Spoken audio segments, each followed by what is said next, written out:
But you know what? It's been fun. It hasn't been a burden to me at all. It's been the story of my life. It's always been the story of my life. My wonderful mother, Jessie, was the light of my life. And I worked for a living. I got a $20 pay increase the month that she died. We were living on, I think, about $80 a month, because I was working for the WPA as a secretary.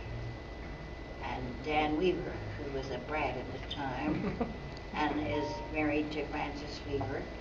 He's a friend of mine, and he says, Anita, I used to see you walking up and down Piedra Street. I knew we lived in, he saw me when I could see, and I still looked like Joan Crawford. I looked like a movie star until Friday, the 24th of July. I was wearing a white dress with a brown picture hat and a brown belt and the white shoes that I wore to my mother's funeral.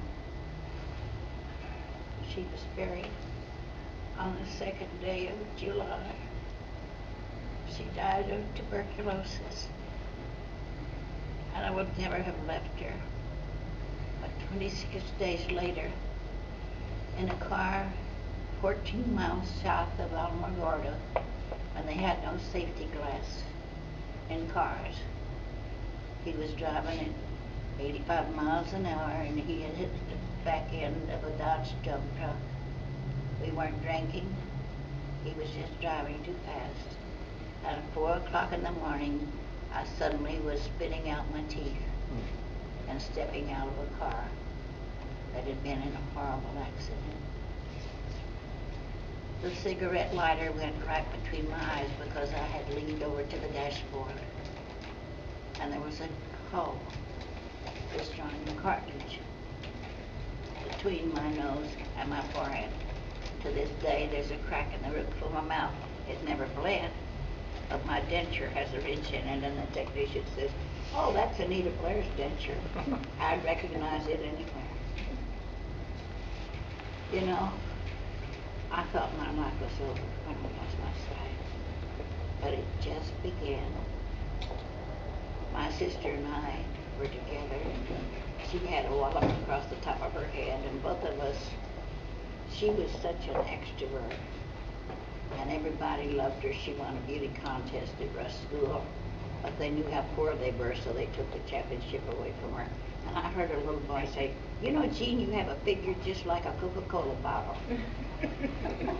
She was the prettiest thing. She's 17 months younger than I am, and she lives in a retirement home in San Antonio. And my brother-in-law was a wonderful human being. I said, Jean, he's going to ask you to marry him. Oh, she says, I don't want to marry anybody, dear. And I said, well, he's going to ask you to marry him, and if you were smart, you'd marry that man. He was from Deming, New Mexico, and his only crime was when he was a kid, they stole an ice cream freezer full of ice cream and hid it, and they ate all the ice cream, and I hope they got sick.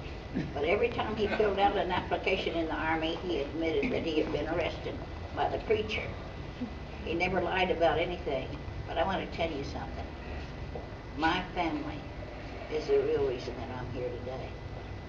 They stood behind me when I lost my sight. We helped each other. And El Paso has always been my home. One time when I was in that place where they built the Atomic Manhattan Project, fire prevention, Daddy, is Miss Blair a Yankee? I don't think so. She's from Texas. They called me the girl from Texas everywhere I went. And I'm sorry I'm talking so long, but I just want to tell you something. This girl from Texas has been living a book. And the title of it is The Girl from Texas. Yeah. It's being recorded, and it'll be published. And if you're lucky, I'll autograph it.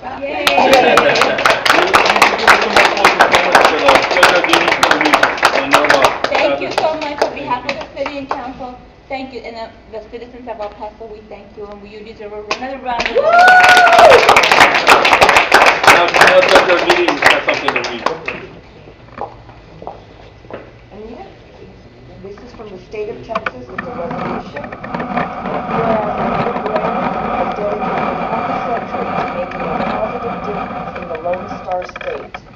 and beyond, and she is truly an inspiration to her fellow El Paso residents.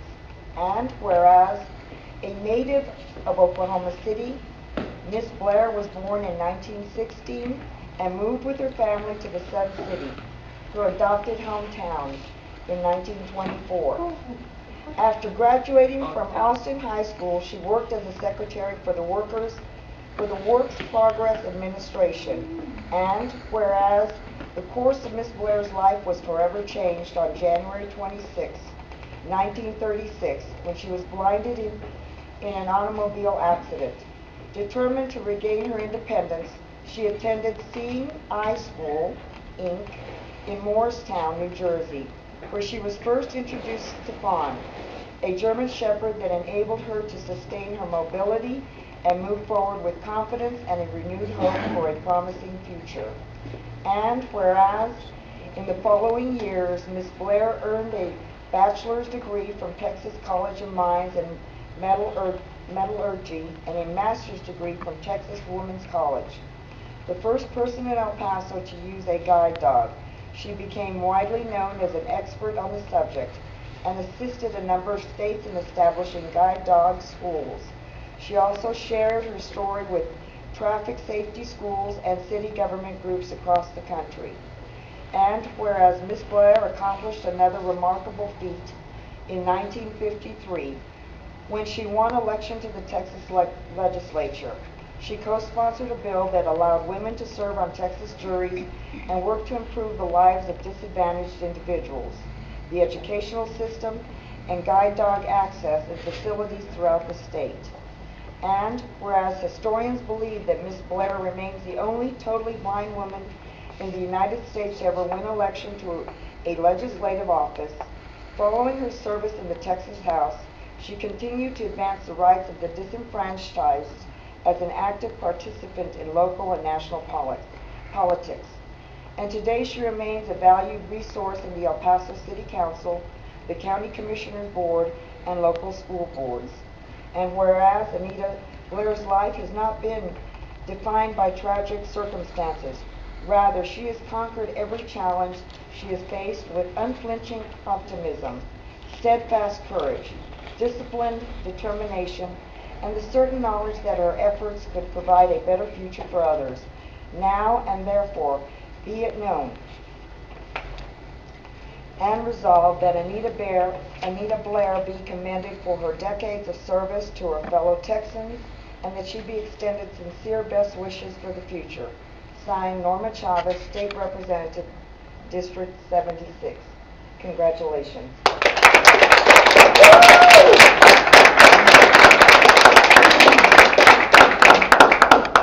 In El Paso today, there are 40 people working for the Lighthouse of the Blind, and there isn't one of them that's earning less than $8 an hour. You don't see them because they go to work with their dogs and they go home, and they'll never get to travel like I did because they never had the privilege of living in Chicago. And I'm very much indebted to all of you, but what you don't know is that it was a crime reporter from the biggest newspaper in Chicago, the Chicago Tribune, that got me that room in the LaSalle Hotel. How he ever discovered it was going to burn down later, I don't know. But I can tell you one thing. For years in Chicago, when I walked down the street, "Hello, Miss Blair. How are you in Fawn?" One day I got on the streetcar and went all the way to the back. I was going to go to South Chicago, so I said, "Fawn, see it? What you call that dog?" Fawn. "This is Fawn. Fawn's on the streetcar, everybody." It was amazing. Chicago helped make me famous. Chicago. But you know what? Well, it was the Chicago Tribune that started the ball rolling. Because you see, every time I ever did anything in Chicago, when I went down to the Rotary Club to tell them about the eye bank, I did a public service.